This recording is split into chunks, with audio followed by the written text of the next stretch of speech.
Em entrevista à TV Senado, o senador Eduardo Girão falou sobre as nomeações para as presidências das comissões temáticas do Senado que não respeitaram o princípio da proporcionalidade. O senador afirmou ter esperança de que o presidente da Casa, Rodrigo Pacheco, demonstre algum bom senso e reconheça que não houve respeito ao preceito constitucional. Girão explicou que nos quase 200 anos do Senado jamais ocorreu algo semelhante. Ele disse: foi algo imposto, tanto que nós da oposição, que somos 23 senadores dentro de 81, é um número razoável, nós nos abstivemos de votar porque foi algo surreal o que aconteceu. O senador sugeriu a criação de novas comissões, semelhantes às comissões existentes na Câmara dos Deputados, para acomodar os partidos que foram deixados de fora. Girão disse: a regra da boa convivência é o respeito. Muitos senadores da oposição se sentiram desrespeitados. Isso não é saudável, porque uma casa desunida, e é bíblico, é uma casa que está fadada à ruína, e a gente não quer isso aqui no Senado. Questionado sobre a proposta de judicializar a questão, Girão afirmou que entende que é uma medida extrema, ponderando que os senadores da oposição se sentiram desrespeitados, em especial porque a proporcionalidade já tinha sido desrespeitada na composição da mesa diretora. Girão disse: agora tem essas comissões que ainda dá tempo, que o Senado não deixa essa marca dessa gestão. Uma marca histórica de intolerância, de realmente algo que possa perpassar para a imagem do Senado, que já nem é tão boa para a sociedade, um sentimento de algo que está sendo imposto, e isso não vai trazer bons resultados para a casa.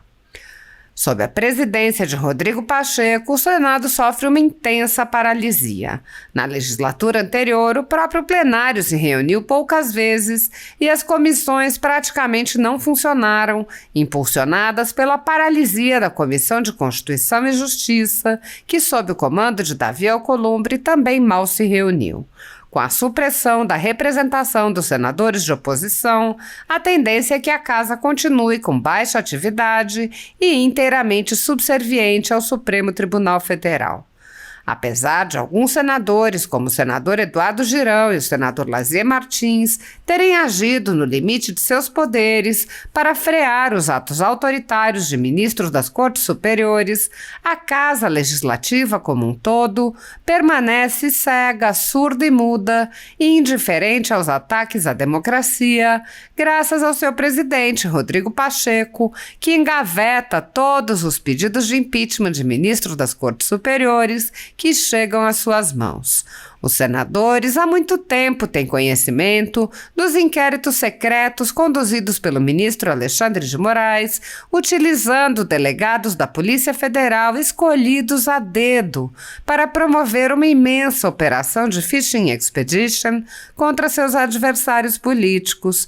O desrespeito ao devido processo legal e a violação ao sistema acusatório são marcas dos inquéritos políticos conduzidos pelo ministro e já foram denunciados pela ex-procuradora-geral da República, Raquel Dodge, que promoveu o arquivamento do inquérito das fake news, e também por inúmeros juristas, inclusive em livros como Inquérito do Fim do Mundo, Sereis como Deuses e, no mais recente, Suprema Desordem, Juristocracia e Estado de Exceção no Brasil.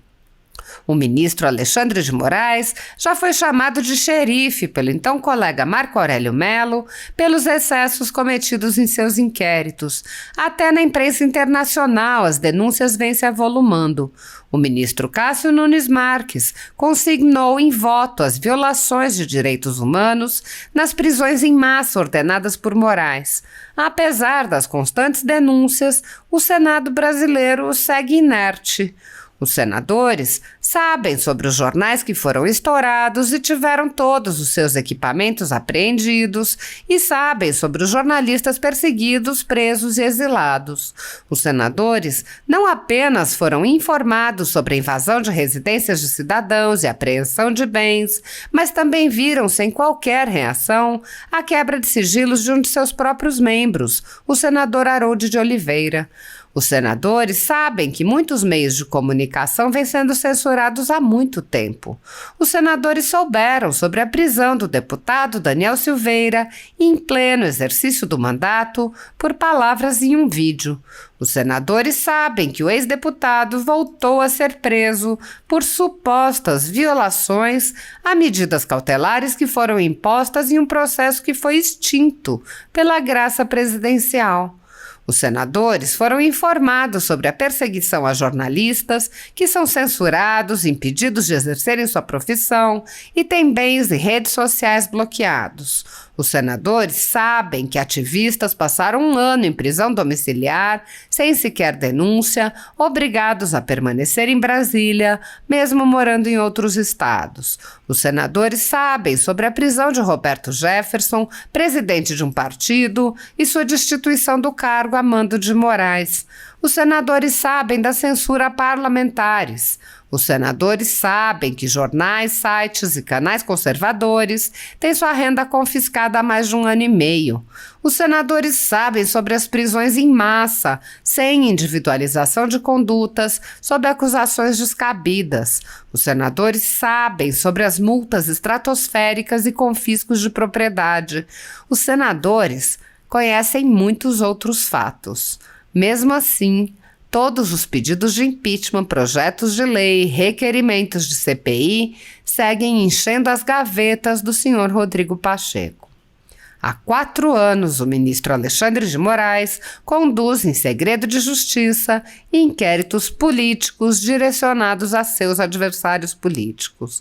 Nesses inquéritos, em uma espécie de parceria com a velha imprensa e com a extrema esquerda, matérias, reportagens e relatórios são admitidos como provas sem questionamento, substituindo a ação do Ministério Público e substituindo os próprios fatos, e servem como base para medidas abusivas que incluem prisões políticas, buscas e apreensões, bloqueio de contas, censura de veículos de imprensa, censura de cidadãos e parlamentares, bloqueio de redes sociais, entre muitas outras medidas cautelares inventadas pelo ministro sem qualquer chance de defesa ou acesso ao devido processo legal. O mesmo procedimento de aceitar depoimentos de testemunhas suspeitas e interessadas e tomar suas palavras como verdadeiras se repete em diversos inquéritos nas cortes superiores. A Folha Política já teve sua sede invadida e todos os seus equipamentos apreendidos a mando do ministro Alexandre de Moraes. Atualmente, a renda do jornal está sendo confiscada a mando do ministro Luiz Felipe Salomão, ex-corregedor do Tribunal Superior Eleitoral, com aplauso dos ministros Luiz Roberto Barroso, Alexandre de Moraes e Edson Fachin. Salomão é considerado um candidato ao Supremo Tribunal Federal a ser nomeado por Lula. Todos os rendimentos de 20 meses de trabalho de jornais, sites e canais conservadores estão sendo retidos sem qualquer base legal. Se você apoia o trabalho da Folha Política e pode ajudar a impedir o fechamento do jornal, doe qualquer valor à empresa Raposo Fernandes através do Pix, utilizando o QR Code que está visível na tela ou o código ajude@folhapolitica.org. Caso não utilize Pix, há a opção de transferência bancária para a conta da empresa Raposo Fernandes, disponível na descrição deste vídeo e no comentário fixado no topo. Há 10 anos, a Folha Política vem fazendo a cobertura da política brasileira, quebrando a espiral do silêncio imposta pelo cartel de mídia que quer calar vozes conservadoras. Pix ajude@folhapolitica.org. Assista. Boa tarde, senador. As comissões do Senado voltaram na semana passada, mas nem todas estão completas com os cargos de presidente e vice-presidente. Como que o senhor vê essa nomeação para esses cargos diante do critério de proporcionalidade para indicação? E também se o senhor pretende ficar à frente de alguma comissão? Vamos lá. Primeiramente, uma ótima semana para todos. Essa segunda-feira aqui no Senado Federal, a gente começa com esperança do bom senso do presidente dessa casa, o senador Rodrigo Pacheco, que em momentos difíceis aqui de turbulências em anos anteriores, ele foi um pacificador. Eu sou testemunha disso. Agora, o que aconteceu na escolha dessas presidências de comissão, em 200 anos do Senado Federal, nós vamos fazer no ano que vem o bicentenário dessa casa, uma data emblemática, jamais aconteceu, né? Ou seja, foi algo imposto. Tanto que nós da oposição, que somos 23 senadores dentro de 81, é um número razoável, nós nos abstivemos, né, de votar, porque foi algo surreal o que aconteceu. A gente espera que o que está na Constituição e que foi ratificado no regimento interno do Senado, né, para o trabalho da oposição ser um trabalho mais efetivo, é que seja obedecida a proporcionalidade. Como o presidente Rodrigo Pacheco já escolheu, né, podemos dizer assim, no ponto de vista político, os presidentes das comissões, não interessa a vice-presidência, né? Com todo respeito, o vice-presidente, ele só vai ter algum tipo de atuação se o presidente não tiver, né? Então, assim, sem questionar o nome dos presidentes que ficaram na semana passada com os cargos, nós esperamos que outras comissões, sem onerar, importante que se diga isso, sem onerar o contribuinte, ou seja, se fizer um remanejamento dentro do orçamento já aprovado do Senado Federal, que se possa criar comissões que não existem aqui no Senado e que existem na Câmara dos Deputados. Eu acho que vai facilitar até essa conexão, né, essa interface com a Câmara dos Deputados. Por exemplo, lá na Câmara dos Deputados tem a comissão de esporte, de desporto, né? E aqui educação junto com esportes. Então pode ter um remanejamento e a gente espera que, assim como esse caso tenha outros, para que sejam acomodados os 4 partidos. Sabe por quê? Porque a regra da boa convivência é o respeito. Muitos senadores da oposição se sentiram desrespeitados. Isso não é saudável, né? Porque uma casa desunida, aí já é bíblico, né? É uma casa que está fadada à ruína, né? E a gente não quer isso aqui no Senado. Então, a gente espera o bom senso. É uma casa de gente que tem cabelo branco, o Senado. São ex-governadores, são ex-ministros, ex-presidentes da República, né? E que essas pessoas possam acerenar os ânimos. A eleição já passou, né? Não tem por que deixar feridas. Aqui a gente precisa desenvolver o perdão, o auto-perdão, né? E saber que a democracia, a pacificação não deve ficar só na palavra. Ela exige que as pessoas busquem lá no âmago do seu ser colocar em prática isso, né? Então eu tenho muita confiança que o presidente Rodrigo Pacheco vai encontrar uma solução para que esses 4 partidos que foram excluídos, foram isolados, eles possam nessa semana encontrar espaço dentro de presidências de comissões. Senador, a oposição também comentou a possibilidade de judicializar esse caso. Como é que o senhor vê isso? Olha, a Constituição Federal é muito clara com relação a isso, né? De forma até cristalina, vamos dizer assim. O regimento do Senado cita isso.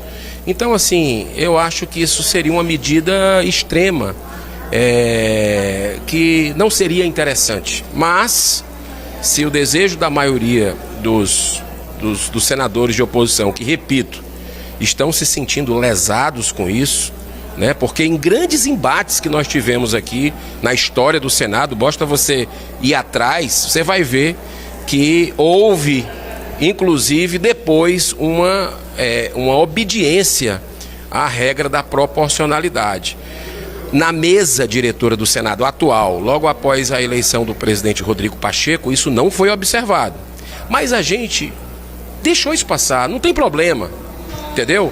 Faz parte do calor do momento, só que esse momento já passou, né? E agora tem essas comissões que ainda dá tempo que o Senado não deixe essa marca nessa gestão, uma marca histórica de intolerância, de realmente algo que possa perpassar para a imagem do Senado, que já não é tão boa perante a sociedade, um sentimento de algo que está sendo imposto, e isso não vai trazer bons resultados para casa. Muito obrigado, senador.